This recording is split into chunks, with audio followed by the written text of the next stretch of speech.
There are times when the stars align. As a member of NSA Carolinas, when asked if someone would volunteer to be a guinea pig for this feisty little lady doing her presentation, I immediately threw up my hand and went on stage, had a life-changing experience. Neen James, in just moments, helped me model a portion of my presentation that to this day, people take out their phones and take pictures of because they just get it. Neen is amazing, and I am happy to feature her here on February's VOE. Hi, this is Chuck Gallagher with Voices of Experience. My guest is Neen James, and I've got to start with this process by saying Patrick Henry introduced us many years back. You were at the Carolinas chapter, and I'll never forget, I volunteered to be, the guinea pig. And you were sitting there talking about this issue of modeling, not supermodel, no, but modeling content. Right. And girl, all I got to say is, you got talent. That's so kind of you. Well, obviously, we all love Patrick Henry, and he is truly one of my favorite humans. I had the privilege of serving a couple of chapters in sharing what is contextual modeling, because I believe when you can visually represent your intellectual property, you stand out from everyone else, it increases your revenue, and yes, it does increase your fee, but it gives your audience a way to understand your messaging. Now, you know I'm obsessed with attention. I want the world to pay attention to each other, and as speakers, to our message. Well, wait a minute, you're obsessed with attention. I am. Right. Absolutely. Did you drive one of your Ferraris here? Ha ha ha, that's very funny. I'm not commenting on that, no. What? No, oh, come on. We are not putting that in. No, we are not putting that in. No. Oh. That is being edited. I'm just asking. No. Sam suggested I ask you that question just so you know. Sam Silverstein, I have a lot to say to that man.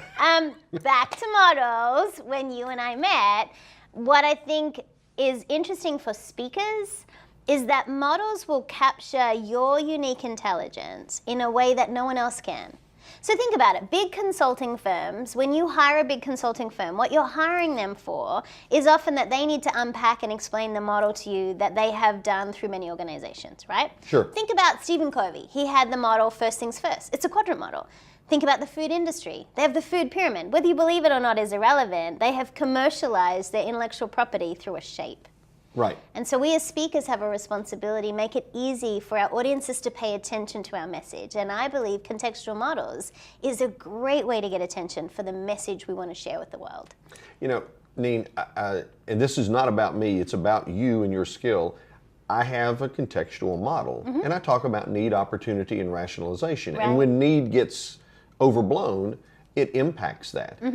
And I understand the words, and I understand how it works, but you put it into a form that visually makes sense. Right. And here's how I know this thing works, is when I'm showing that up on the screen and people take their phones out and they start taking pictures of it, See, I love that. It is clear that it just connects. You know, Jay Bayer, one of my favorite speakers, a brilliant, brilliant speaker, phenomenal author as well, and he has many great books, Hug Your Haters, Talk Triggers, and he said in a session that I did more recently, and I saw him just in the session writing this model. It was beautiful. Then he sent it to me on message. I was like, this is amazing.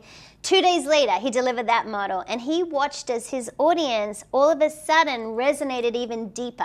He's already a brilliant speaker. His message is already great. But what he did was elevate his message, and he uses contextual models so the audience understands it better. See, we stand in service of our audiences. Our job is for them to understand what we're trying to get them to do or think or feel. But wouldn't it be neat for the people in the audience who really resonate with visuals to give them an easy way to do it? That's what a contextual model will do. There's something about you that just really, it just clicks. It just makes sense. But as I recall, you had a bit of a process that a person could go through to help, I guess, peel back the onion to determine that. Can you talk to us a little bit about that? Exactly. Chuck, anyone can create a contextual model, right? And so it just so happens my brain thinks in models. So as speakers start to tell me their stuff, you know, a speaker starts to like vomit all their content all over you. And that happens, right? It always happens. But I start to sort it, and there's a couple of steps to this. The first step is when you think of your intellectual property, what you truly want the world to know, what shape comes to mind. So the first thing is identify a shape, whether it's a square, a circle, or a triangle. That's step one. Everyone can do that. Now, certain topics lend themselves to certain shapes. For example, if you're talking about relational or people, and as you see me use my hands and we think about cuddles and hugs, that might be a circular model, right? So when it's relationships and people, that often lends itself to that. Often when ideas intersect, Venn diagrams come to mind. So that's a very natural way to think about circles. If you have a process or a procedure where you're trying to get people to a certain level, a triangle often makes sense. If you are comparing and contrasting ideas, often a framework of a quadrant model makes sense. That's a square. So when you think about number one, the first step is choose your shape, right? Okay. The second thing to really help an audience understand what you want to do is, I like models to be a little sexy. And I think that movement gives a model mojo. So for example, if you're creating a process model where you want your audience to get to this point, arrows indicate movement. So it trains the eye, we're going to go from here to here to here, and this is what we're going to achieve, right? If you have a sales process, it could be that the sales process is circular and the arrows go this way. That might be something else that's important. So giving it movement is step two. Does that make sense? It does. Choose a shape. Choose a shape. Choose your movement. Give it movement. The third step is choose your words. So I love language. You know that about me. I'm obsessed with words. I love alliteration, probably to a fault. And what I want to do is make the words big enough that they're contextually big enough that all your tactics and strategies can fit into them. If you're creating a process, instead of 5 words, is there 1 word? And so if you're creating a triangle model, you might identify each of the steps, which is one of the things we did with your model, was remember we got it down to 1 word, right, which makes it so elegant. And so if you think about making your words more elegant, one of my favorite speakers is Mark Sanborn. One of the things I love about him is his eloquence. He has this elegance about his presence, but his words, his language is always beautiful. And so I think about words in like a language palette. So think about an artist. An artist has 27 versions of the color red. They have a color palette. As speakers, we have a language palette. We have a way to say things that we want to make it easy for our audience. You can have a formal palette or a casual palette, right? So I can say, really, I just want to kind of create some shapes so that people get what I'm saying. That's a casual palette. Or I may say, let's create a contextual model to demonstrate and commercialize your IP. That's a formal way of saying the same thing. Does that make some sense to you? So as speakers, the third step is to choose the words for your model. If you can use alliteration, great. If you can use action-oriented words, great. But things that make it easy for the audience to go, I could do that. But the fourth step is when you really think about this, so you've chosen your shape, you've chosen the movement, you've chosen the words, then I want you to think about, at the highest level, is there a way that you can look at all the influences of this, that you can articulate it in a way that will resonate across messaging, right? So you choose your shape, you choose your movement, you choose your words, and then you choose what are the influences and the impact of that particular model. And that's when I design models, that's all the stuff that's going through my head. So let's take the fourth part. I'll spit it out in a minute. You think I should be a speaker. Let's take the fourth part, the influences. Go deeper with that. Because people that are listening to this, they can identify in their heads a shape.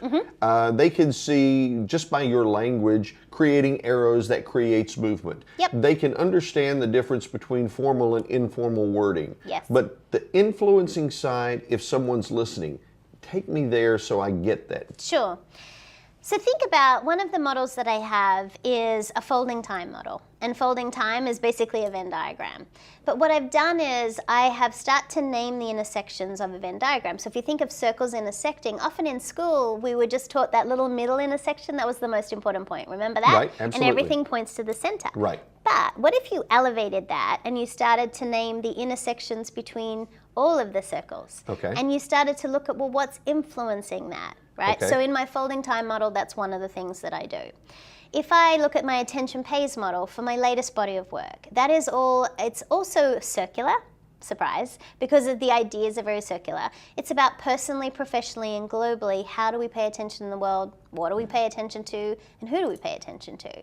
So what you can think about as far as influences are things like environmental influences, expectations, emotions, the energy you bring, right? Obviously I like alliteration. So they're just things that are bigger than your actual message. When I talk about attention, it's not just about getting attention, it's about giving attention, right? Because when you pay attention, attention pays. But what I have to explain to my clients is, it's not just personally who you're paying attention to, or professionally what you're paying attention to, it's globally. How do you pay attention in the world? That's an influencer. Do you see that? I do. Yeah, so it's going to be bigger than your message. Neen, thank you so much. I have to say, when you came in for the interview here for VOE, you were working on a contextual model with a client, and I saw her just enter the room so you can continue the contextual model and finish that up. And I know the people listening are going to be like, okay, great. She lives and breathes what she talks. I do. Thank you for what you're doing this year. Thank you for being the chair. This is one of the most important things we offer as speakers, so I appreciate your service in VOE. Thanks for letting me be part of it. Thank you so much, Neen. I appreciate it. My pleasure. Yep.